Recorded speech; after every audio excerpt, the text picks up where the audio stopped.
আল্লাহ নবী নূহ নবী দয়া নবী আদর্শ কি ছিল?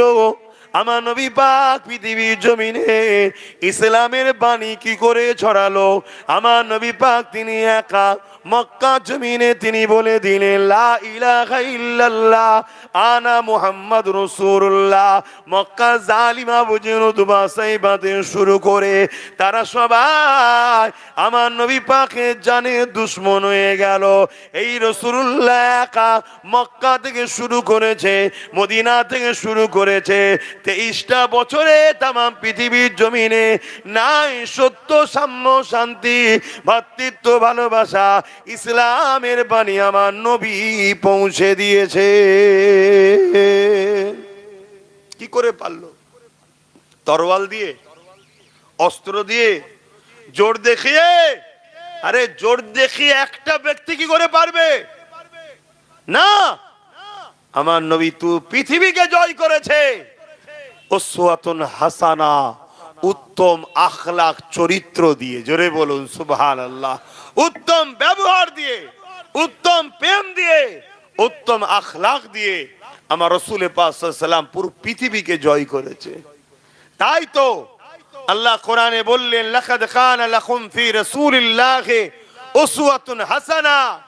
সবথেকে উত্তম মডেল করে আমি আল্লাহ মুহাম্মদ সাল্লাল্লাহু আলাইহি ওয়াসাল্লামকে পাঠিয়েছি। আজান দিচ্ছে আপনাদের মহল্লায়? আচ্ছা, আজানটা হয়ে যাক, আমরা জলসা শেষে এখানে নামাজ আদায় করব।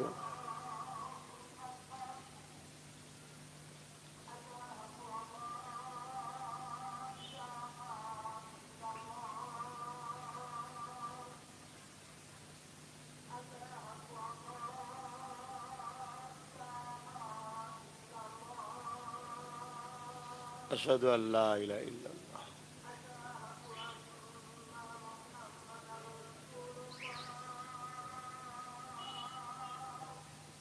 সাল্লাল্লাহু আলাইহি ওয়াসাল্লাম। সাল্লাল্লাহু আলাইহি ওয়াসাল্লাম।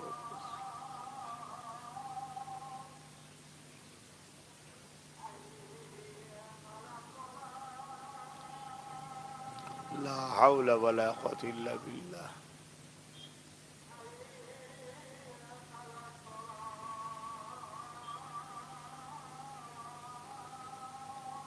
লা হাওলা ওয়ালা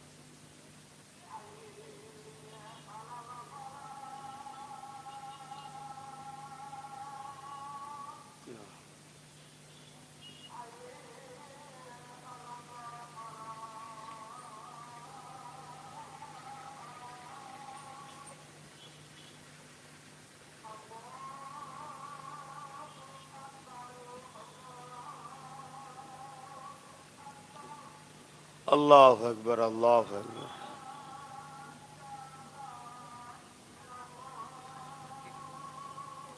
আল্লাহ লা ইলাহা ইল্লাল্লাহ। দরুদ শরীফ আল্লাহুম্মা সাল্লি আলা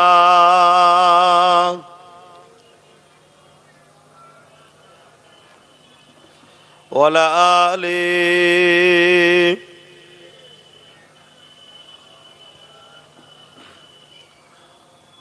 বাবেরা নওজওয়ান তরুণেরা আল্লাহ নবীর আদর্শে পৃথিবী মানুষেরা দলে দলে মুগ্ধ হয়ে আমার রাসূলুল্লাহর কথা মতো দ্বীনে ইসলামের মধ্যে তারা প্রবেশ করেছে। এ নওজওয়ানেরা, আল্লাহ নবী নূহ নবী দয়া নবী এই জমিনের উপরে যখন নারীদের উপরে জুলুম হতেছিল, আল্লাহ নবী নারীর বাবাগুলোকে বলতে লেগেছে, কেন তোমরা জেন্ত মহিলাগুলোকে পুঁতে দিচ্ছ? তারা বলতে লাগলো, মুহাম্মদ এ নারীদের বাঁচার কোনো অধিকার নাই, কেন নারী হলো অশুভ, নারীর জন্য কল্যাণ আসে না, এই নারীদের বাঁচার কোনো অধিকার নাই। এ মায়ের জাতেরা মন দিয়ে শোনে, এই জমিনের ওপরে কে মর্যাদা তোমাদের ফিরিয়ে দিয়েছে? এই জমিনের ওপরে আজ থেকে 1500 বছর আগে নারীদেরকে বাজারে নিলামে তোলা হতো, এমন করে কেনা বেচা হতো আলো পটলের মতো। বাপেরা জেন্ত পুঁতে দিত তাদেরকে মহান রব্বুল আলামিনের পাঠানো মুহাম্মদ সাল্লাল্লাহু আলাইহি ওয়াসাল্লাম তিনি জমিনের উপরে নারীর বাবাদেরকে বোঝাতে লাগলেন, না না, যিনি পুত্র সন্তান দেয় তিনি কন্যা সন্তান দেয়, নারী অশুভ নয়। উপরন্তু কারো ঘরে যদি প্রথম কন্যা সন্তান হয় এর মানে ওই নারীর বাবাকে মহান স্রষ্টা রব্বুল আলামিন শান্তির পয়গাম খবর পাঠায়। তাহলে নারী যদি কোনো সংসারে প্রথম হয় সেই দাম্পত্য জীবনকে মহান স্রষ্টা খুশির সংবাদ শান্তির সংবাদ পাঠায়। তাহলে নারী কত বড় নিয়ামত। কিন্তু এটা ১৫০০ বছর আগে পৃথিবীর কেউ বলেছে? বলুন, ভাবতে হবে।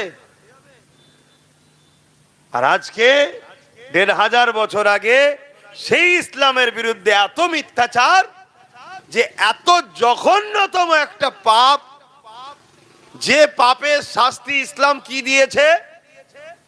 যদি কোনো পুরুষ কোন নারীকে ধর্ষণ করে ইসলাম তার শাস্তি কি দিয়েছে? মৃত্যুদণ্ড, গলা পর্যন্ত পুঁতে দাও, পাথর নিক্ষেপ করে করে মারো তাকে, সবাই মারতে মারতে মেরে ফেলো। কেন?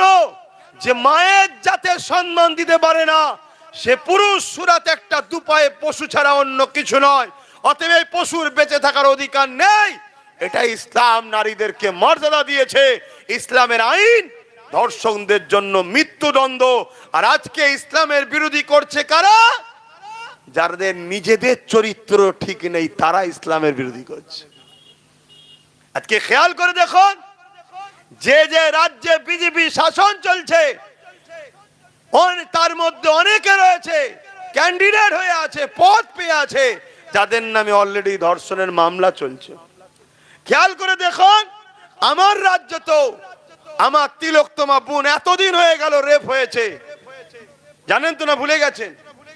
আজকে সেই রেপিস্টদের শাস্তি না দিয়ে রাজ্য সরকার কোটি কোটি টাকা খরচ করছে রেপিস্টদের বাঁচাবার জন্য, সুপ্রিম কোর্টে কেস চালাচ্ছে। এরা আবার ইসলামের বিরোধী করে। তাহলে বলুন, ইসলামের বিরোধী যারা করবে তাদের বিরুদ্ধে সত্য কথাটা বলা দরকার আছে না নাই? এটা আওয়াজ দিয়ে বলুন, দরকার আছে না নাই? তো ভাইরা আমার, আল্লাহ রসুল বললেন কারো ঘরে যদি দুটো কন্যা সন্তান হয়, কটা? দুটো। আর ওই দুই কন্যা সন্তানের বাবা দুটো সন্তানকে যদি বুঝা না মনে করে, নারী হয়েছে বলে অবহেলা না করে, আল্লাহ দিয়া নিয়ামত মনে করে, তাকে খুশি করে, আদর করে, লালন পালন করে, ভালোবাসা দিয়ে বড় করে তুলে যদি বিবাহ দিয়ে দেয়, আল্লাহ নবী বলছেন ওই দুই কন্যার বাবা যে নারীকে মহব্বত করে তার কন্যা সন্তানকে লালন পালন করে বড় করলো, আমি রাসূলুল্লাহ ওই বাপকে কিয়ামতের দিন শাফাআত করে জান্নাতে নিয়ে যাব। জোরে বলুন সুবহানাল্লাহ। পুরুষের বেলায় কিন্তু এ খবর দেয়নি যে পুত্র সন্তান হলে শাফাআত করব, এ কথা কিন্তু রাসূল বলেনি। কেন? নারী মায়ের জাত বড় দুর্বল হয়, বড় কমজোর হয়, বড় অসহায় হয়। তাই তাটা ভালোবাসার জিনিস, সেটা সম্মান দিবার জিনিস। তাই ইসলাম কি সম্মান দিচ্ছে দেখো। আল্লাহ নবী আরো একটু আগিয়ে গিয়ে বললেন, কারো ঘরে যদি পরপর তিনটে কন্যা সন্তান হয়, ওই তিন কন্যার বাবা যদি ওই তিনটে কন্যাকে বুঝা না মনে করে, অবহেলা না করে, লালন পালন করে তার যদি বিবাহ দিয়ে দেয়, আমি রাসূল পাক সাল্লাল্লাহু আলাইহি ওয়াসাল্লাম বলছি তিন কন্যার বাবা আর আমি রাসূলুল্লাহ, মন দিয়ে দেখুন, দুটো আঙুল পাশাপাশি দেখাচ্ছে, আল্লাহর জান্নাতে পাশাপাশি থাকবো। জোরে বলুন সুবহানাল্লাহ। এই কথা যখনই বলেছে, এক সাহাবী রাসূলের অনুসারী ওখানে বসেছিলেন, তিনি বলতে লাগলেন, হুজুর আমার তো একটি কন্যা, তাহলে এই নিয়ামত থেকে আমি বঞ্চিত হয়ে গেলাম। আল্লাহ রসুল বললেন, না, তোমাকেও বলছি তুমি তোমার কন্যাকে ভালোবাসো, তাকে আদর করো, তাকে মমত মায়া দাও, ভালোবাসা দাও, বাপের প্রেম দাও, তাকে লালন পালন করে বড় করো। আমি রাসূলুল্লাহ বলছি তোমাকেও জান্নাতে নিয়ে যাবো। জোরে বলুন সুবহানাল্লাহ। তাহলে ইসলাম নারীদেরকে কত সম্মান দিয়েছে। এক যুবক এসে বলছে, হুজুর আমার উপরে সব থেকে বেশি কার হক? আল্লাহ নবী বললেন, তোমার মায়ের। তারপরে কার? তোমার মায়ের। তারপরে কার? তোমার মায়ের। তারপরে কার? তোমার বাপের। অর্থাৎ পুরুষের থেকে, বাপ হলো পুরুষের জাত, নারী ও মা হলো নারীর জাত, পুরুষের থেকে নারীর 3 গুণ মর্যাদা ইসলাম দিয়েছে। জোরে বলুন সুবহানাল্লাহ। আর আজকে এই সম্মান শোনার পরেও আমরা পুরুষরাও বলছি সুবহানাল্লাহ। কি নারীদের সম্মানের কথা শুনে আমরা খুশি না বেজার? আমাদেরকে রসুল এই ট্রেনিংটা দিয়েছে। মুসলমান ইমানদার কখনো নারীকে অবহেলা করতে পারে না, তুচ্ছ তাচ্ছিল্য করতে পারে না। আরো একটা কথা শুনুন, পৃথিবীতে শ্রেষ্ঠ পুরুষ কে? বলুন, পৃথিবীতে শ্রেষ্ঠ পুরুষ কারা? আল্লাহ নবী শ্রেষ্ঠ পুরুষের বিবেচনা করাটাও নারীর হাতে দায়িত্ব দিয়েছে। কি? আল্লাহ নবী বলছেন, যার স্ত্রী বলবে যে আমার স্বামী ভালো, সে হলো পৃথিবীর শ্রেষ্ঠ পুরুষদের কাতারে। জোরে বলুন সুবহানাল্লাহ। আজকে সেই ইসলামের উপরে কত বড় চক্রান্ত চলছে, আপনারা বুঝছেন আমি কি বলছি? এর জন্য দোষী কারা? আমরা দোষী। আমরা সেই রসুলের আদর্শে আদর্শিত নই। আল্লাহ রসুল দিন দুনিয়ার বাদশাহ হাবিবুল্লাহ জনাবে মোহাম্মদ রাসূলুল্লাহ সাল্লাল্লাহু আলাইহি ওয়াসাল্লাম যখন মক্কা থেকে ইয়াসরিবে চলে গেলেন মদিনা, পরে নবী যাওয়াতে মদিনা শরীফ হয়েছে, ওখানে সব থেকে বড় বসবাসকারী ছিল ইহুদি, অগ্নি উপাসক, মুজুসি, বিভিন্ন ধর্মের মানুষ ছিল মদিনা শরীফে। আল্লাহ নবী তাদের সঙ্গে আলোচনা করলেন যে নিজেরা যদি তোমরা সব মারপিট করো তাহলে তো ক্ষতি হবে। এক গোত্র আর এক গোত্রের সঙ্গে মারপিট করে, এরকম সব মদিনায় যত গোত্র ছিল একে অপরে মারপিট করে। আল্লাহ নবী সব গোত্রকে ডাকলেন, ডেকে তাদের মধ্যে ভাইচারা তৈরি করলেন, বিভিন্ন ধর্মের মানুষের সঙ্গে বিভিন্ন ধর্মের মানুষের বন্ধুত্ব তৈরি করে দিলেন, দিয়ে ভাইচারা করে দিয়ে আল্লাহ নবী বললেন, একটা রাষ্ট্র কায়েম করো, যে রাষ্ট্র কায়েম হলে তবে তোমরা দুনিয়াতে বিজনেস করতে পারবে, দুনিয়াতে তোমাদের ফোকাস তৈরি হবে। সব কিছু রসুল শিক্ষা দিলেন। দিবার পরে তারা বলতে লাগলো যে হুজুর সবই ঠিক আছে, কিন্তু এই রাষ্ট্রের প্রধান কে হবে? আল্লাহ নবী বললেন, তোমাদের মধ্যে থেকে তোমরা একে অপরের মধ্যে থেকে ঠিক করো কে হবে। তখন সবাই বলল, না, আপনার মতো মানুষ থাকতে আমরা অন্য কাউকে রাষ্ট্রপ্রধান মানব না, আপনি হবেন আমাদের রাষ্ট্রের প্রধান। জোরে বলুন সুবহানাল্লাহ। আজকে সেই নবীর উম্মত আজকে আমরা কি করছি দেখুন। আল্লাহ তো আমাদেরকে প্রতিনিধিত্ব করতে পাঠিয়েছে, আমরা তো সমাজের ভুকা মানুষকে খানা খাওয়াতে এসেছি, আমরা নিজেরাই ভিখারি হয়ে বসে আছি। কেন ভিখারি হলাম? নিজের জায়গা ছেড়ে দিয়েছি বলে। তাই আমরা সমাজে নারীদের অধিকার দিতে এসেছি, আর আজকে আমরা তাদের পতাকা নিয়ে ঘুরি যারা নারীদেরকে ভোগের পাত্রী বানাচ্ছে। এ উম্মতে মুহাম্মাদি কিয়ামতের দিনের জবাব কিন্তু আল্লাহর কাছে দিতে হবে। আমি রিসেন্ট দেখছিলাম সোশ্যাল মিডিয়ায়, এক বাবা বলছে, রে নারী তো খেলা করার জিনিস, মজা করার জিনিস। আমার ভারতে বলছে, আমার ভারতবর্ষে বলছে, এক বাবা ধর্মগুরু বলছে। তারা আবার ইসলামের সমালোচনা করে। এর বিরুদ্ধে কোনো মিডিয়াতে হই হই হবে না, এর বিরুদ্ধে কোনো মিডিয়াতে ঘন্টাখানেক একটা প্রতিবাদ বা কিছু আলোচনা হবে না।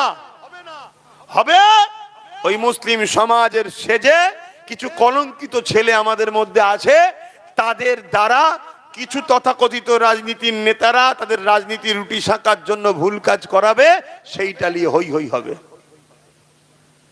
আমার কথা আপনাদের অসুবিধা হচ্ছে? ভালো ধরে বোঝেন তো ভাইরা আমার। আল্লাহ আমাদেরকে কেন পাঠিয়েছে? আমাদেরকে এই জমিনের উপরে অন্যায় মুক্ত সমাজ গড়ার জন্য পাঠিয়েছে, মদ মুক্ত সমাজ গড়ার জন্য পাঠিয়েছে।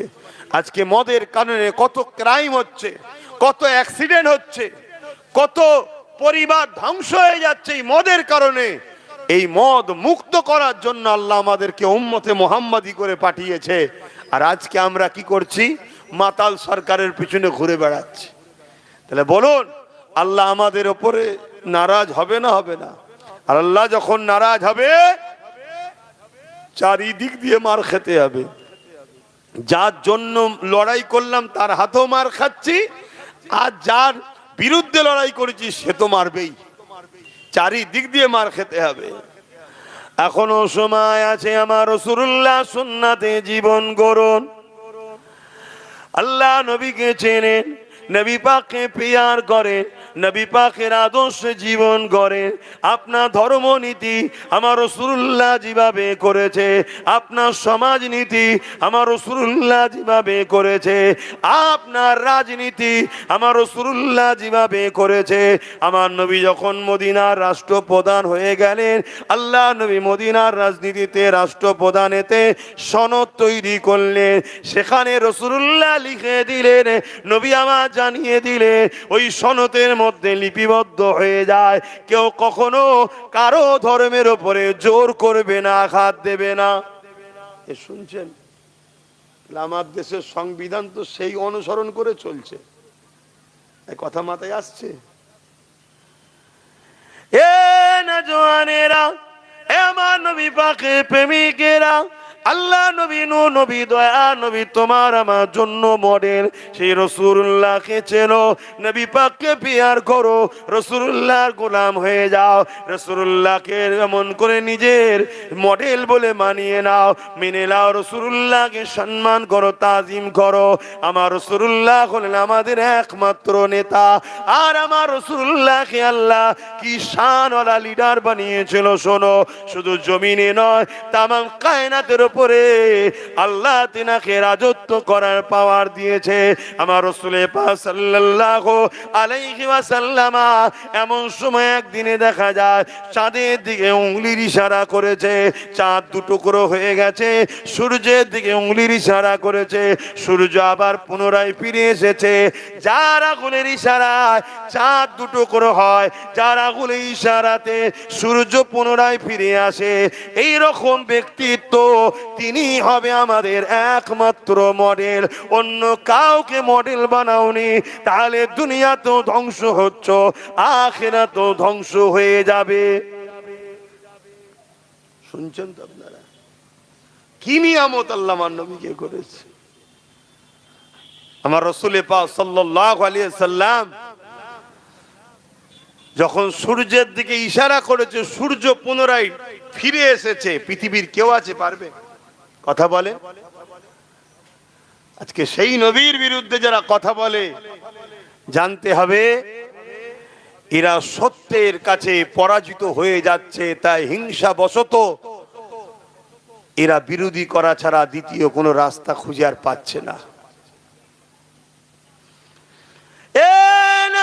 তরুণেরা, এই জমিনের ওপরে রোম থেকে শুরু করে, পারস্য থেকে শুরু করে এই জমিনের উপরে নানা রকম অত্যাচার জুলুম হতো। এমনকি মক্কাতে একটা মেলা হতো, কাজের মেলা, ওই মেলাতে নারীদেরকে বাজারে তোলা হতো, সেগুলো ধনীরা খরিদ করে নিয়ে যেত, তাদের দেহকে শোষণ করে তাদেরকে হত্যা করে মেরে দিত। আল্লাহ নবী এর বিরোধী করলো, নারী জাতকে সম্মান দিবার কথা যখন বলল, এই কারবার, এই ব্যবসা যারা করত তখনকার সময়ে তারা ক্ষমতার আসনে বসেছিল, তারা এমন করে দেখা যায় আল্লাহ রাসূলুল্লাহর বিরোধী করতে শুরু করলো। আমার নবী পাককে চারিদিক থেকে তারা আঘাত দিতে শুরু করলো, এমনকি আমার নবী পাককে জানে পর্যন্ত মেরে দিবার পরিকল্পনা করলো। তাই আমার নবী পাক লোকালয় ছেড়ে দিয়ে পাহাড়ে চলে গেলে, ওই পাহাড় থেকে এসে মানুষকে বুঝাতে আবার পাহাড়ে চলে যেতে। এ যুবকেরা, তরুণেরা, বাপেরা, আর সমাজে কিছু ব্যক্তি বেরিয়েছে, তারা আজকে আমার রাসূলুল্লাহর বিরোধী করতে লেগেছে। এমন একটা ব্যক্তি সমাজের মধ্যে বিরোধী করছে, কিছুদিন পরে দেখা যাচ্ছে তারাও আজকের দিনে সেই দিনে আবু জেহেল, উতবা, সাইবা যা করেছে, নারীদের দেহ বেশ শোষণ করত, নারীদেরকে নিলামে তুলতো, বিক্রি করত, আজকের দিনেও দেখা যাচ্ছে এরাও সেই কাজের মধ্যে জড়িত হয়ে রয়েছে। নিশ্চয় আপনারা সোশ্যাল মিডিয়ায় দেখছেন, কোন এক বাবা বেরিয়েছিল, বড় বড় কথা বলছিল ইসলামের বিরুদ্ধে। দেখেন না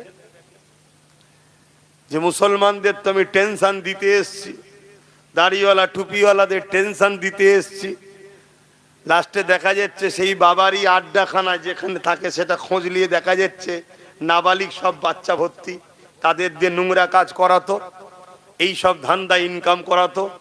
দেখছেন, ঠিক ইসলামের বিরোধী সেইগুলোই করছে যারা কোনো না কোনো এরকম শয়তানি পাপাচার কাজে জড়িয়ে আছে।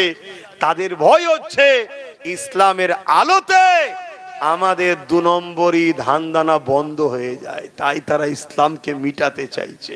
কিন্তু আমাদের কি দায়িত্ব নয় ইসলামের পক্ষে দাঁড়িয়ে ইসলাম বিদ্বেষীদের মোকাবেলা করা? দায়িত্ব আছে না নাই? এই মোকাবেলাটা কিভাবে করবেন?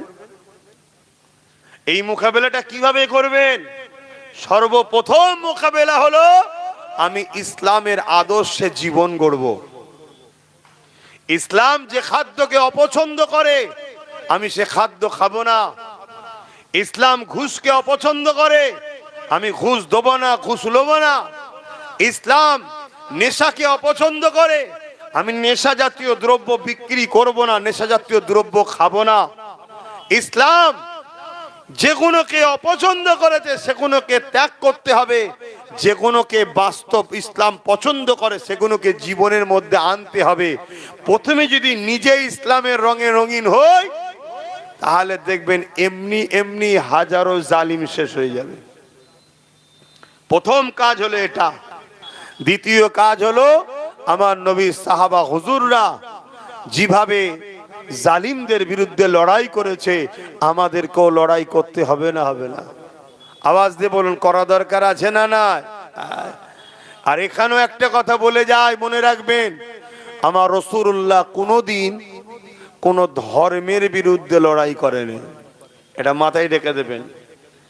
আমার রাসূলুল্লাহ টোটাল লাইফে অনেক কটা লড়াই রাসূলুল্লাহ করেছেন, একটা লড়াই রাসূলুল্লাহ করেনি কোন ধর্মের বিরুদ্ধে। রাসূলুল্লাহ যতগুলো লড়াই করেছে জালিমের বিরুদ্ধে, মজলুমের পক্ষে, জোরে বলুন সুবহানাল্লাহ। গরিবের পক্ষে, এতিমের পক্ষে, বিধবার পক্ষে, অসহায়ের পক্ষে, মজলুমের পক্ষে দাঁড়িয়ে রাসূল লড়াই করেছে। সন্ত্রাস, জালিম, অত্যাচারী, মানবতা বিরোধী যারা, তাদের বিরুদ্ধে রাসূলুল্লাহ লড়াই করেছে। তাহলে আমাদের এই লড়াইয়ের দরকার আছে না নাই? লড়াই করতে হবে। আজকে আমরা অনেকে মনে করি আমি ভালো কাজ করি জান্নাতে চলে যাব। ভালো কাজ শুধু করে জান্নাতে যাওয়া যাবে না, অন্যায়ের বিরুদ্ধে লড়াই করতে হবে, ভালো কাজ করতে হবে। দুটো কাজ আল্লাহ দিয়েছে, কুনতুম খায়রা উম্মাতিন উখরিজাত লিন-নাস তা'মুরুনা বিল মা'রুফ ওয়া তানহাউনা আনিল মুনকার। শুধু ভালো কাজ করো আল্লাহ বলেন, ভালো কাজ যেমন করতে হবে অন্যায়কে মিটাতেও হবে। এর নাম হলো ইসলাম। জোরে বলুন সুবহানাল্লাহ। কথা মাথায় ঢুকছে? আজকে একসাথে আমরা প্রতিবেশী, ধরুন 50-60 বছর ধরে কম বেশি আছেন তো নাকি আশপাশে একসাথে? এখন দেখা যাচ্ছে আপনাদের আশপাশে কোনো অমুসলিম বা মতুয়াকে দেখা যাচ্ছে ভাইদেরকে উপরে কেউ জুলুম করছে, তার নাগরিকত্ব কেউ জোর করে কেড়ে দিচ্ছে। তুমি মুসলমান যদি মনে করো যে ওটা অন্য ধর্মের মানুষ, ও নাগরিকত্ব যাচ্ছে, যাও, তাহলে তুমি কিন্তু ঠিক মুসলমান হতে পারলে না। ও মুসলমান কি অমুসলমান ওটা তোমার বিষয় না, ওই হিসাবটা স্রষ্টা নেবে। কিন্তু মানুষ তোমার স্রষ্টা সৃষ্টি, সে বিপদে পড়েছে, তাকে তোমার সাথ দিতে হবে। এটা ইসলাম শিখাচ্ছে। জোরে বলুন সুবহানাল্লাহ। আর এটাও বলছি, কেউ যদি মনে করে যে আমরা বিপদে পড়লে তো সাথ দেয় না, সেটাও তোমার জানার প্রয়োজন নাই। কেন তোমার ধর্ম শিখিয়েছে আল্লাহর দয়া যদি তুমি পেতে চাও আল্লাহর সৃষ্টির উপরে দয়া করো। কথা কিছু বুঝে আসছে? তার কি আছে আমি জানি না, সে কেন দেয়নি সেটাও জানি না, আমার জানার প্রয়োজনও নাই। তুমি আমার কওমের মানুষ, তোমাকে আমি জানাচ্ছি, কোন মানুষ যদি বিপদে পড়ে, সে মুসলিম হোক আর অমুসলিম হোক, তার পাশে দাঁড়িয়ে তার বিপদ মুক্ত করার নামও ইসলাম। জোরে বলুন সুবহানাল্লাহ। আল্লাহ যেমন আমাদেরকে নামাজ দিয়েছে, আল্লাহ যেমন আমাদের জন্য রোজা দিয়েছে, আল্লাহ যেমন আমাদেরকে মালদারদেরকে হজ দিয়েছে, মালদাদিওকে শতকরা 2.5 টাকা, ইমানদাদিওকে যাকাত দিবার জন্য ইমানদার গরিবদের যাকাত দিতে হবে, এই যেমন নিয়ম ইমানদার ধনীদের দিয়েছে, সেই আল্লাহ আমাদেরকে শিক্ষা দিয়েছে কেউ ক্ষুধার্ত থাকলে তাকে খানা খাওয়াও, কেউ অসহায় থাকলে তাকে আশ্রয় দাও, কারো বস্ত্র না থাকলে বস্ত্র দাও, কেউ যদি সাহারা চায় তাকে সাহারা দাও। এ যুবকেরা, তরুণীরা, বাপেরা, এটাও ইসলামের নাম, এটাও ইসলামের কাজ। রাসূলুল্লাহ সুন্নাত যেমন টুপি পরা, রাসূলুল্লাহ সুন্নাত যেমন দাড়ি রাখা, রাসূলুল্লাহ সুন্নাত যেমন দস্তখান বিছিয়ে খাওয়া, রাসূলুল্লাহ সুন্নাত যেমন মাথায় কাঙ্কি দিয়া, রাসূলুল্লাহ সুন্নাত এগুলো যেমন, এ যুবকেরা, তরুণেরা, বাপেরা, ঠিক তেমনই এর থেকেও বড় সুন্নাত হলো গরিব দুঃখীদের পক্ষে দাঁড়িয়ে জালিমদের বিরুদ্ধে লড়াই করা। এই লড়াইয়ে যদি তোমার জীবন চলে যায়, আল্লাহ রসুল জানিয়ে দিয়েছে তুমি বেহিসাব জান্নাতে পেয়ে যাবে। কেন? গরিব দুঃখীর পক্ষে দাঁড়িয়ে জালিমদের বিরুদ্ধে লড়াই করা এটা দুনিয়া নয়, এটা হলো ইসলামের কাজ। আর ইসলামের কাজের জন্য যে শহীদ হয়, মারা যায়, আল্লাহ তাকে বেহিসাব জান্নাত দেয়। কিন্তু এই সব আলোচনাগুলো তো বন্ধই হয়ে গেছে। কি গো, অসুবিধা হচ্ছে আপনাদের? এসব আলোচনা তো বন্ধই হয়ে গেছে। এখন শুধু আলোচনা হয় এই করো এত নেকি, এই করো এত নেকি, এই করো এত নেকি, আর লাস্টে তার ব্যবহারে, তার আখলাকে, তার পাতা পাড়া প্রতিবেশী সব বেজার। আল্লাহ নবী বলেছেন ওই ব্যক্তি কখনো জান্নাতে যাবে না যার মুখ দ্বারা, যার হাত দ্বারা তার প্রতিবেশী দুঃখিত বেজার হয়ে থাকে। তাহলে প্রতিবেশীর একটা হক আছে না নাই? ওটাকেও খেয়াল রাখতে হবে। ঠিক যেমন নামাজের টাইমে নামাজ। আচ্ছা, আমাদের দৈনিক কি কাজ আল্লাহ দিয়েছে? দৈনিক একটাই তো কাজ দিয়েছে, নামাজ। কি বাকি তাহলে কি আর কোনো কাজ নেই? হালাল ইনকাম করাটা কি আল্লাহর ইবাদত নয়? কথা বলছে না তো। হালাল ইনকাম করাটা কি আল্লাহর ইবাদত না? ইবাদত নয়। আপনি কোন লোককে ভালো বেগুনের সঙ্গে কানা বেগুন দিয়ে দিচ্ছেন বুকা বানিয়ে, এটা কি হালাল ইনকাম হলো? আপনি দেখছেন কানাগুনোকে বাদ দিলে হয়তো আমার 200 টাকা লস হবে, তারপরেও কিন্তু না, আমি মানুষকে ঠকাবো না, এই নিয়ত করে আপনি হালাল ইনকাম করলেন। যখন ভালোটা দিলেন যে ভাই আমার এই জিনিস আছে ভালো, ভাই এটা 200 টাকা কিলো বুঝাবার জন্য বলছে, আর এই কানাগুনো আছে এটা 50 টাকা কিলো, দুটোকে আলাদা করে বিক্রি করলেন। একসাথে দিতে পারতেন, আপনি দিলে হয়তো দুটোই 200 টাকা করে চলে যেত। আপনি তা না করে আপনি মানুষকে ধোকা না দিয়ে হালাল ইনকাম করছেন, কারণ আল্লাহ হালাল ইনকাম করতে বলেছে তাই।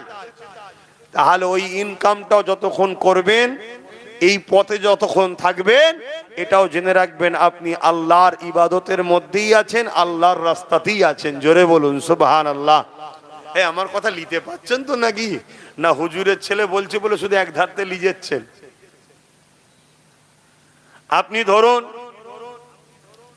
হালাল ইনকামের জন্য আপনি কলকাতায় যাচ্ছেন, যে যাই ওখানে খাটাখুটি করি, এখানে এলাকায় রেল স্টেশনে মুটেগিরি করতে লজ্জা লাগবে, আমি কলকাতায় চলে যাই, কেউ দেখতে পাবে না, ওখানে যে মুটেগিরি করে খাবো তো হারাম খাবো না, হালাল খাবো, এই নিয়েতে আপনি যাচ্ছেন। আপনার প্রতিটা কদমে কদমে আল্লাহ নেকি দেবে।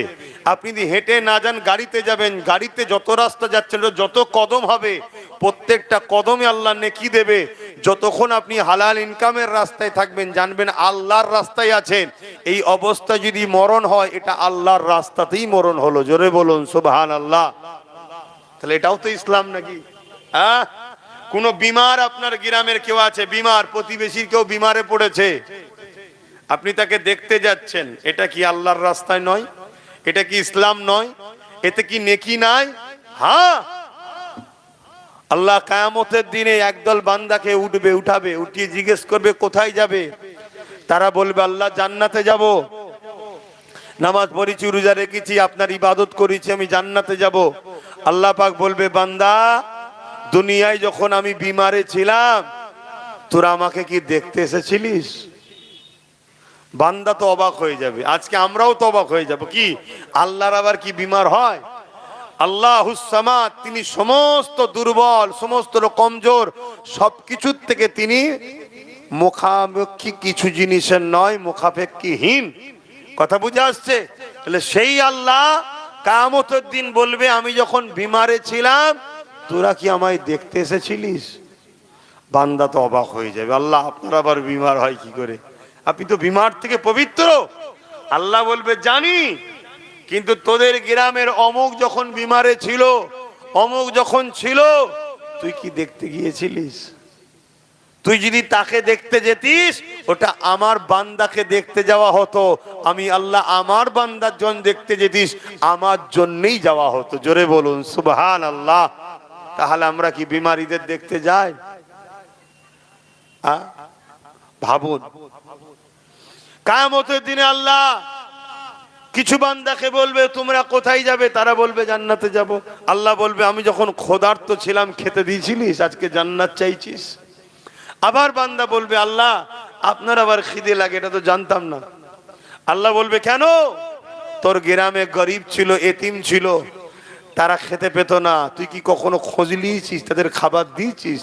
তাদেরকে যদি দিতিস আমার বান্দা তারা, আমি আল্লাহ আমাকেই দেয়া হতো। জোরে বলুন সুবহানাল্লাহ। তাহলে ভাবুন, এটা কি ইসলাম নয়?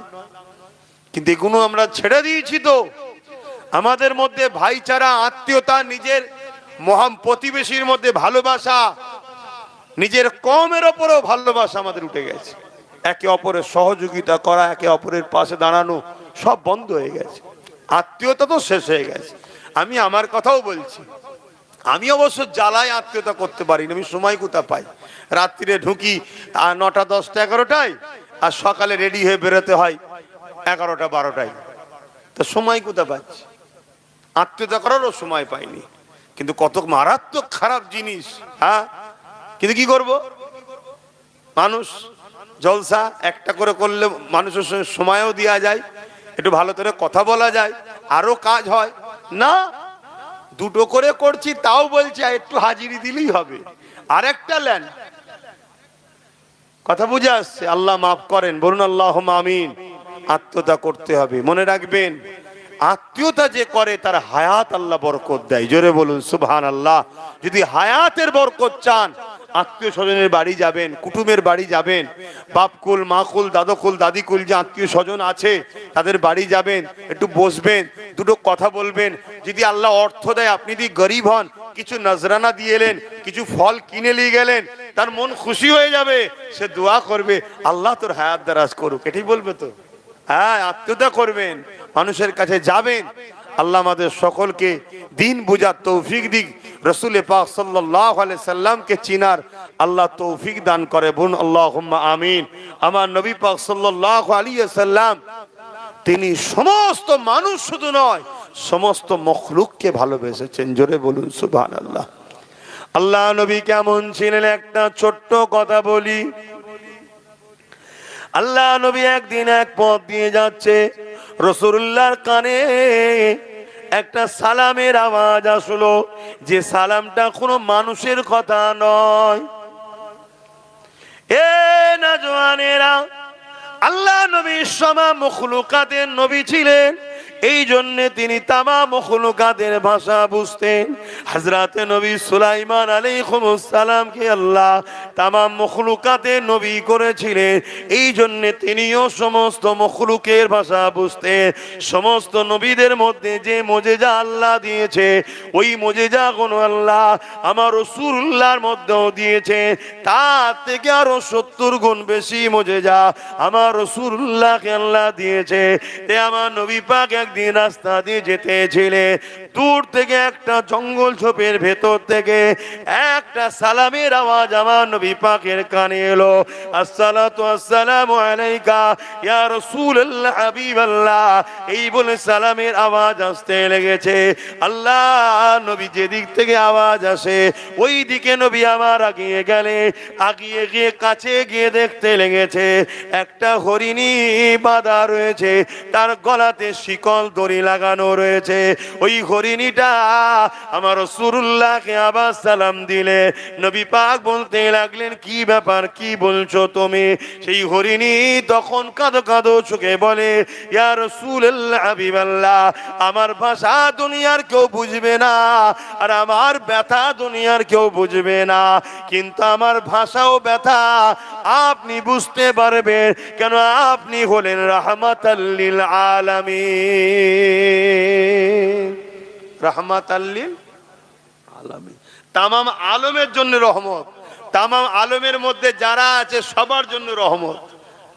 তো হুজুর, আমাকে এক শিকারী বন্দী করেছে, আমাকে এক শিকারী বন্দী করেছে, করে শিকার করতে আরো গেছে। হুজুর, আমার দুটো ছোট ছোট বাচ্চা আছে, আমাকে একটু ছেড়ে দেন, আমি বাচ্চা দুটোকে দুধ পান করিয়ে শেষবারের মতো তাদের সঙ্গে দেখা করে আমি আবার ফিরে আসব। এই ছেলে বসবে তো, আমি আবার ফিরে আসব। আল্লাহ রসুল বলছে, তুমি যে ফিরে আসবে এর কি মানে আছে? শুনছেন? ওই সময় হরিণী বলছে, আমি ফিরে আসবো কি আসবো না, সব থেকে উত্তম আপনি ভালো জানেন। জোরে বলুন সুবহানাল্লাহ, আরো জোরে বলুন সুবহানাল্লাহ। একটা হরিণী বলছে, আমি আসবো কি আসবো না আপনি উত্তম ভালো জানেন। আর মৌলানা সাহেব, মুফতি সাহেব বলছে রসুল গায়েব জানে না। কথা মাথায় ঢুকছে? আমার কওমের মধ্যে একটা সমাজ চলছে যারা আমাদেরকে বেঈমান বানাবার পরিকল্পনা করছে। আরে আমার রসুল গায়েবের খবর জানে, কিন্তু রসুলকে জানিয়েছেন আল্লাহ। জোরে বলুন সুবহানাল্লাহ। আর আমার আল্লাহ হলেন গায়েবের খবরের মালিক। কথা বুঝে আসছে তো ভাইরা আমার? হরিণীকে রাসূলুল্লাহ ছেড়ে দিলেন। আচ্ছা, হরিণীকে ছেড়ে দিয়ে রসুল তো চলে যেতে পারতেন, শিকারী তো ওখানে নেই, কেউ জানতে পারতো? কে মুহাম্মদ সাল্লাল্লাহু আলাইহি ওয়াসাল্লাম, শোনো, আদর্শ দেখো আমার রসুলের। না, হরিণী কে ছেড়ে তো দিল, রাসূলুল্লাহ ওখানে দাঁড়িয়ে আছে। কেন? যে শিকারী সে এসে পেরেশান হবে, কি হলো, কোথায় গেল, খুঁজবে, কষ্ট পাবে, নানা রকম কথা বলবে। রাসূলুল্লাহ সেখানে দাঁড়িয়ে রয়ে গেলেন। হরিণী, রাসূলুল্লাহর কি অন্য কাজ ছিল না? ছিল না, দাঁড়িয়ে রয়ে গেলেন। হরিণী শিকারী আসছে, এসে আমার রসুলকে জিজ্ঞেস করছে, এখানে একটা হরিণ বাঁধা ছিল, আপনি কি দেখেছেন? আল্লাহ রসুল বলছে, হ্যাঁ, সে আমাকে বলেছে তার দুটো বাচ্চা আছে, দুধ পান করিয়ে আবার আসবে, তাই আমি তাকে ছেড়ে দিয়েছি এবং দাঁড়িয়ে আছি, তোমাকে মেসেজটা দেবো, চিন্তা করোনি, হরিণটা আসবে। সে তো আমার রাসূলুল্লাহর পা থেকে মাথা পর্যন্ত দেখছে যে হরিণ আবার ইনার সঙ্গে কথা বলেছিনি কে। আজকে এই কথা শোনার পরে অনেক মানুষ বলতে পারে যে হরিণ আবার কথা বলছে। কেন? টিয়া পাখি কথা বলে না? কাকাতুয়া কথা বলে না? তোমার আমার সাথে যদি থেকে এ কথা বলতে পারে, দোনো জাহানের সুলতান, নবীদের নবী, যে আল্লাহ তোমাকে আমাকে এমন ভাষা দিতে একে অপরে বুঝছি, সেই আল্লাহ তার বন্ধুকে সমস্ত মখলুকের ভাষা বোঝার ক্ষমতা দিয়েছে। জোরে বলুন সুবহানাল্লাহ। তো ভাইরা আমার, আরে এ তো জানওয়ালা জীব কথা বলছে। বুখারী শরীফের হাদিস, আমার নবী পাক সাল্লাল্লাহু আলাইহি ওয়াসাল্লাম যে শুকনো খেজুর গাছের উপরে হেলান দিয়ে ঠেক দিয়ে খুতবা পড়তো, ওই উস্তুনে হান্নানা আমার রাসূল পাক সাল্লাল্লাহু আলাইহি সাল্লামের সঙ্গে কেঁদে কেঁদে কথা বলেছে। জোরে বলুন সুবহানাল্লাহ। আমি ওদিকে যাচ্ছি না। আমার রাসূলকে চেনো যুবক, আমার নবীর আদর্শে জীবন গড়ো, আমার নবীকে একমাত্র লিডার বলে মানো। নবী যেটা করতে বলেছে করো, যেটা ছাড়তে বলেছে ছাড়ো। তাতে দুনিয়া তোমার বিরুদ্ধে যদি থাকে তাও তার দিকে তাকাতে যেও না। বিজয় দিনের শেষে তোমারই হবে, 100%ই হবে। জোরে বলুন সুবহানাল্লাহ। তো ভাইরা আমার, তো ওই সময় দেখা যায় ওই ব্যক্তি আমার রাসূল পাক সাল্লাল্লাহু আলাইহি ওয়াসাল্লামের সঙ্গে একটু গরম মিজাজে কথা বলতে লাগলো। আপনি কি বলছেন? একটু গরম মিজাজে কথা বলতে লাগলো। আল্লাহ নবী কিন্তু তার সঙ্গে মুচকে নরম মিজাজেই কথা বলছে, মুচকে হেসে, যে বাবা হ্যাঁ আসবে, আসবে, সে বলেছে আসবে। আর আমার রাসূলুল্লাহ তো জানে আসবে। জোরে বলুন সুবহানাল্লাহ। এখানে বাবু বলে কে আছেন, তেনার বাড়িতে অসুস্থ, একটু যান, বাড়িতে ডাকছে। একটু বাড়িতে অসুস্থ আছে, চলে আসেন সামনে দিয়ে যান। বাবলু মল্লিক, বাবলু মল্লিক কে আছে? তো ওইটাই বলতে ভালো হতো না আগে। আব্দুর রাজ্জাক মল্লিক কে আছে? তার ভাইয়ের নাম ডাকছে। আরে বাবা সময় নেই, তারাই বলো। তো ভাইয়ের আমার কি কথা বলছিলাম, মিজখানে সব কথা বলিস।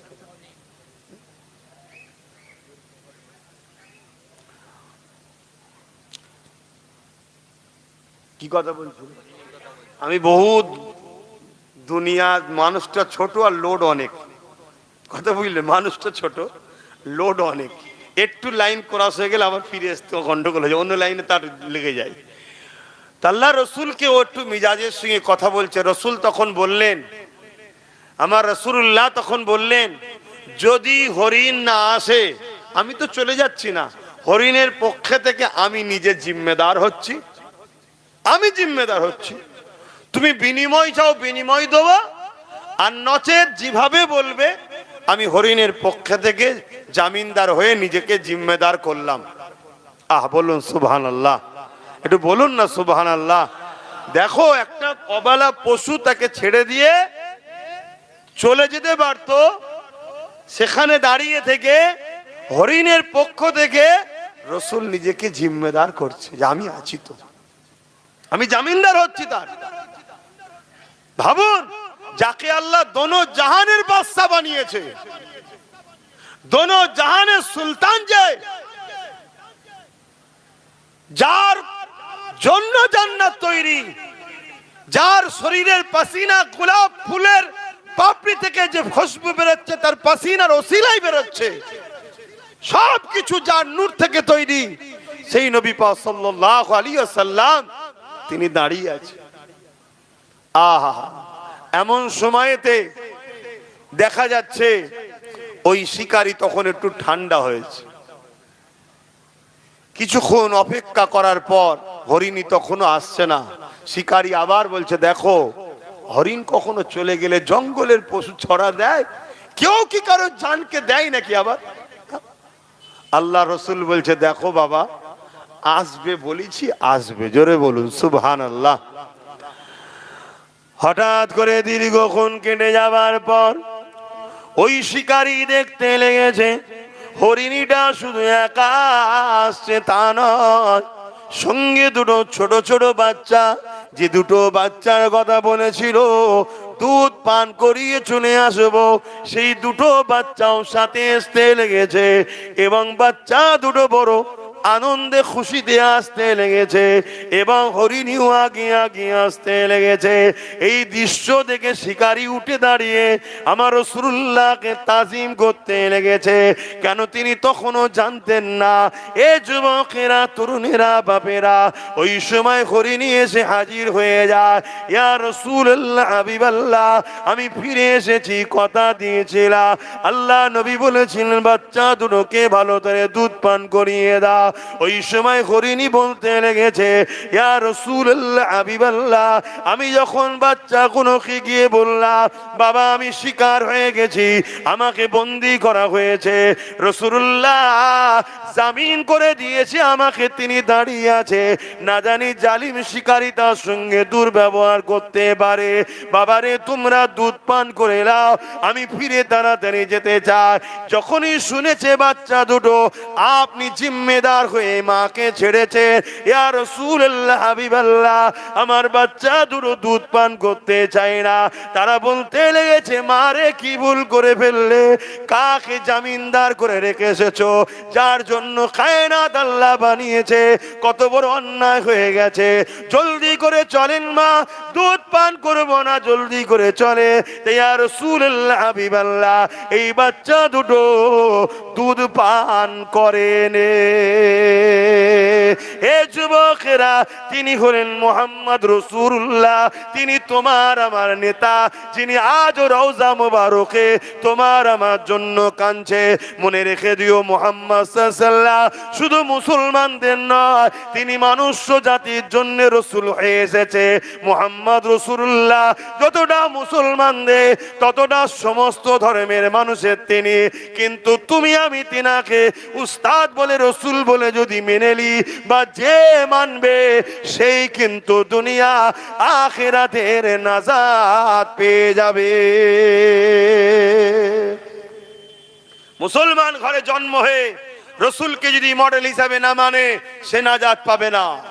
অমুসলিম ঘরে জন্ম হয়ে রাসূলকে যদি মডেল মেনে নেয় সে জান্নাত চলে যাবে। রাসূল সবার, শুনছো তো, রাসূল সবার জন্য এসেছে মডেল হয়ে। তা ওই সময়তে এই দৃশ্য দেখে শিকারী তো এবারে হাত জোর করছে, পায়ে পড়তে যাচ্ছে। আল্লাহ রাসূল বলছেন, না বাবা, তুমি আমায় চেনো না, তাই একটু তুমি মিজাজে কথা বলেছো। আমি রাসূল কিছু মনে করিনি, আমি কিছু মনে করিনি, আমি মুহাম্মদ কিছু মনে করিনি। তখন শিকারী বলছে, আপনি আমায় ক্ষমা করেন, বিনিময়ে এই আমার যে বন্দি করা শিকারী ছিল ওটা তো আমার বন্দি, আমি হরিণটাকে আপনাকে গিফট নজরানা তোহফা দিতে চাই। আল্লাহ রাসূল বললেন, যদি সত্যি তুমি আমায় খুশি করতে চাও তাহলে আমি রাসূল চাই এই মা হরিণকে তার বাচ্চার সঙ্গে আজাদ করে দাও। জোরে বলুন সুবহানাল্লাহ, আরো জোরে বলেন। যখন এই কথা রাসূলুল্লাহ বললেন, ওই শিকারী চোখে পানি এসে গেল। কে আপনি, এত দয়া আপনার, কে এত আপনি, আপনার মনে এত মায়া। ওই সময়তে সেই হরিণীটাকে যখন আজাদ করে দিল, হরিণী এবং বাচ্চা দুটো আনন্দে লাপাতে লেগেছে। আজ জবান দিয়ে বলছে, আশহাদু আল্লা ইলাহা ইল্লাল্লাহ ওয়া আশহাদু আন্না মুহাম্মাদান আবদুহু ওয়া রাসূলুহু। হরিণীও সাক্ষী দিচ্ছে আল্লাহ ছাড়া কোনো ইলাহা নাই, আল্লাহ ছাড়া কোনো মাবুদ নাই। আরো সাক্ষী দিচ্ছি মুহাম্মদ সাল্লাল্লাহু আলাইহি ওয়াসাল্লাম আপনি আল্লাহর প্রেরিত রাসূল ও আল্লাহর বান্দা। এই কথাটা শোনার সাথে সাথে ওই শিকারীও বুঝতে পেরে গেছে ইনি অন্য কেউ নয়। তাই শিকারীও বলতে লেগেছে, আশহাদু আল্লা ইলাহা ইল্লাল্লাহ ওয়া আশহাদু আন্না মুহাম্মাদান আবদুহু ওয়া রাসূলুহু। ইয়া রাসূলুল্লাহ, বিয়াদবি মাফ করবেন, চিনতে পেরে গেছি আপনি হলেন আল্লাহ রাসূল, আল্লাহ ছাড়া কোনো মাবুদ নাই সাক্ষী দিলাম, এবং আপনাকে আল্লাহর রাসূল বলে ঈমান নিয়ে এলাম। আল্লাহু আকবার, আল্লাহু আকবার। ইনি হলেন আমাদের রাসূল, ইনি হলেন আমাদের নেতা। আহা, আমার নবীকে কত দিক দিয়ে অপমান করার চেষ্টা করেছে। আমার নবী কখনো কারো প্রতিশোধ নেননি, কিন্তু আমার নবী লড়াই করেছে বদরে, উহুদে, বিভিন্ন যুদ্ধের ময়দানে। কি জন্য? গরিব দুঃখী অসহায় জালিম মানুষদের জন্য, সন্ত্রাসবাদ অত্যাচারী শাসকদের বিরুদ্ধে আল্লাহ নবী গরিবের মুখে হাসি ফোটাবার জন্য লড়াই করেছে। জোরে বলুন সুবহানাল্লাহ। তাহলে আমরা লড়াই করব না, করব না? জোরে বলুন। আমাদের লড়াই হিন্দুদের বিরুদ্ধে থাকবে না, আমাদের লড়াই আদিবাসী, দলি, সাঁওতাল, বাগদি কোন ধর্মের বিরুদ্ধে আমাদের লড়াই নয়। অন্য কেউ বলতে পারে যে মুসলমান বেড়ে যাচ্ছে, ধর্ম খাতরায় পড়ে যাচ্ছে, ওটা অন্য কেউ বলতে পারে। আমাদের লড়াই থাকবে মানবতার পক্ষে, মজলুমের পক্ষে, গরিবের পক্ষে, এতিমের পক্ষে, বিধবার পক্ষে, অসহায়ের পক্ষে। একটা হিন্দু বোনের জন্য যদি পুরো একটা দেশের সঙ্গেও লড়াই করতে হয়, তাও লড়াই করতে আমরা রাজি আছি। ঠিক না বেঠিক? ও কোন ধর্মের দেখবো না, মানবতার দৃষ্টিকোণ থেকে আমরা তার পক্ষেও দাঁড়িয়ে লড়াই করব। এর নাম ইসলাম। জোরে বলুন সুবহানাল্লাহ। ইতিহাস পড়েন না? এরকম তো আমাদের অনেক পূর্বপুরুষরা লড়াই করেছে, গায়ের মুসলিম বোনেদের ইজ্জত বাঁচাবার জন্য লড়াই করেছে। ইতিহাস পড়েন না? তো যাক, এখন নামাজের দিকে আমাদেরকে যেতে হবে আবার, আর ইতিহাস বলার সময় নেই। তো যাক, সংক্ষেপ সময় এইটুকুই আমি বুঝাতে চাইলাম। নামাজ, রোজা, দাড়ি, টুপি, হজ, যাকাত, দান, খায়রাত, মসজিদ, মাদ্রাসা, এগুলো আমার ধর্মের, এগুলোর প্রয়োজন আছে না নাই? কিন্তু এটা ব্যক্তি জীবনের। কিন্তু সমাজ জীবনের জন্য সমস্ত মানুষের পক্ষে আমাদেরকে দাঁড়াতে হবে। অসহায়, দুঃখী, গরিব, সর্বধর্মের, বর্ণের, ভাষার মানুষের পাশে আমাদেরকে দাঁড়াতে হবে। এটাই ইসলাম আমাদেরকে শিখিয়েছে, এটাই আমাদের কাজ। মনে রাখবেন, আল্লাহ রসুল বললেন, কেউ যদি জালিম হয় আর তুমি যদি সেই জালিমকে শক্তিশালী করার জন্য তার সাথ দাও, শুনছেন, তুমি ইসলাম থেকে বেরিয়ে যাবে। কেউ যদি জালিম হয় আর তুমি যদি সেই জালিমকে সাথ দিবা, শক্তিশালী করার জন্য সাথ দাও, তুমি ইসলাম থেকে বেরিয়ে যাবে। আজ একদিকে কেন্দ্র সরকার আর একদিকে রাজ্য সরকার ওয়াকাফের বিরোধী করছে, এটা জুলুম না জুলুম নয়? জোরে বলেন। এদিকে যেমন তাদের সাথ দিলে ইসলাম থেকে বেরিয়ে যাব, পাশাপাশি আজকে দুই সরকারের নেতৃত্ব চলাকালীন নারীদের ইজ্জত আজ বাঁচছে না। কন্টিনিউ নারীদের উপরে জুলুম হচ্ছে, অত্যাচার হচ্ছে, এবং যারা জুলুম করছে তাদেরকে এই হুকুমতরা আবার সেলফ দিচ্ছে, তাদেরকে নিরাপত্তা দিচ্ছে। এটা কি জুলুম না জুলুম নয়? এই জালিমদের পক্ষে দাঁড়িয়ে হে মুসলমান, কখনো তোমরা ইসলামের পক্ষে থাকতে পারবে না। তাই এই জালিমদের বিরুদ্ধে লড়াই করা এটা আমাদের ইমানি দায়িত্ব। দায়িত্ব মনে করে লড়ো, গরিব, দুঃখী, অসহায় মানুষের পক্ষে দাঁড়াও। এটাই আজকে আমার এই সামান্যতম সময়ের মধ্যে কথা। কেন এটা আমার রাসূলুল্লাহর আদর্শ, এটা আমার নবীর জীবন। কেন আমার নবী পাক সাল্লাল্লাহু আলাইহি সাল্লাম 570 খ্রিস্টাব্দে 12 রবিউল আউয়ালে এসেছিলেন, এবং 40 বছর যখন রাসূলুল্লাহর বয়স হয় তখন নবী পাক সাল্লাল্লাহু আলাইহি সাল্লাম দ্বীনের প্রচার শুরু করলেন। এই দ্বীনের প্রচার যখন শুরু করে, আমার নবী পাক সাল্লাল্লাহু আলাইহি সাল্লামের বিরুদ্ধে রোম থেকে শুরু করে, নাজ্জাসী থেকে শুরু করে, পারস্য থেকে শুরু করে আজকের ইরান বলুন, এভাবে সব পৃথিবী জুড়ে জালিম হুকুমতরা আমার রাসূলুল্লাহর বিরুদ্ধে লেগে গেল।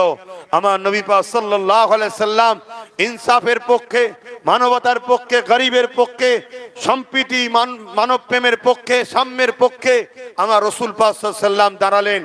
এই বিশাল বিশাল শক্তির মোকাবেলা করে আমার রাসূলের আদর্শে দলে দলে মানুষ রাসূলুল্লাহ ছায়াতলে আসতে লাগলেন। 11টা বছর ধরে জালিম হুকুমতদের বিরুদ্ধে লড়াই করেছে রাসূল। তারপরে নবী পাক গেছেন মেরাজে, ওখানে যাবার পর রাসূলুল্লাহকে আল্লাহ নামাজ দিয়েছে। মনে থাকবে তো?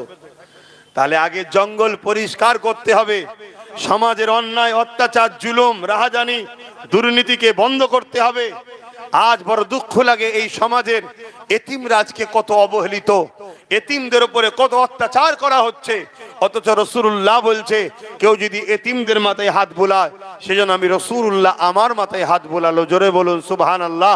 আল্লাহ নবী বলছে, এতিমদেরকে কেউ যদি খানা খাওয়ায়, সেজন্য আমি রাসূলুল্লাহ আমাকে খানা খাওয়ালো। জোরে বলুন সুবহানাল্লাহ।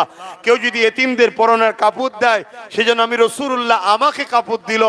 তাই আজ আপনাদেরকে একটা মেসেজ দিয়ে যাচ্ছি, আপনাদেরই দোয়া, আপনাদেরই সহযোগিতায় নলেজ সিটিতে গত বছর থেকে স্কুল চালু হয়েছে। এই বছরে নতুন জানুয়ারি থেকে আবার ভর্তি অলরেডি শুরু হয়ে গেছে, ক্লাস শুরু হবে। 4 থেকে 8 পর্যন্ত ক্লাস চলছে। আপনারা আপনাদের বাচ্চাদের ঘরেও ভর্তি করতে পারেন। বিশেষ করে আমার যেটা ঘোষণা, আপনাদের জানাশোনা কোনো খবর যদি থাকে, কোনো এতিম বাচ্চা যদি কারো থাকে, কোনো খবর জানা এতিম বাচ্চা, তার সাথে আমার একটু যোগাযোগ করান। আমি ওই এতিম বাচ্চাকে আমার নলেজ সিটিতে নিয়ে যে তার থাকা, খাওয়া, জামা কাপড়, পড়াশোনার ফিস সব দিয়ে তাকে আমি লালন পালন করে বড় করতে চাই, যাতে করে সে পড়াশোনা করে আগামী দিন হয় ডাক্তার হোক, উকিল হোক, জজ হোক, আইএস আইপিএস হোক। কেন সে আমার সমাজের বাপ নেই, মা নেই বলে অবহেলিত হয়ে কালকে দেখা যাবে কোন দুনিয়ার চক্রান্তকারী নেতাদের হাতের কাঠ পুতুল হয়ে সমাজ বিরোধী কাজ করবে, তার দুনিয়াও শেষ হবে, আখেরাতও শেষ হবে। এই এতিম বাচ্চার পাশে যদি আমরা দাঁড়াতে পারি, আমার আখেরাত ভালো হবে, আমার দুনিয়া ভালো হবে, এবং এই বাচ্চাদের একটা সুন্দর জীবন তৈরি হবে। এজন্য কমসে কম এতটুকু তো করতে পারবেন, যে জানাশোনা থাকে একটু যোগাযোগ করান আমার সাথে। কি এইটুকু তো বলবেন নাকি? হ্যাঁ, অবহেলা করবেন না। তো যাক, সময় তো নেই, নামাজ পড়তে হবে। এখন সালাম পড়বো। ইয়া নবী সালাম।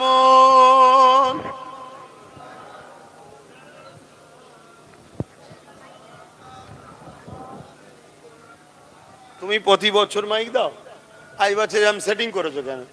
পুরো বুক যন্ত্রণা করছে আমার। হ্যাঁ, তোমার উচিত ছিল এই বক্সগুলোকে একটু এরম সাইডে দিয়া, এর আওয়াজটা হালকা পেলে সুবিধা হতো। তালাল বাদরু আলাইনা মিন শানিয়াতিল ওয়াদাই ওয়াজাবা শুকরু আলাইনা মা দাগা লিল্লাহ আহিদাই ইয়া নবী সালামুন ইয়া রাসূল ইয়া হাবিবি সালাম।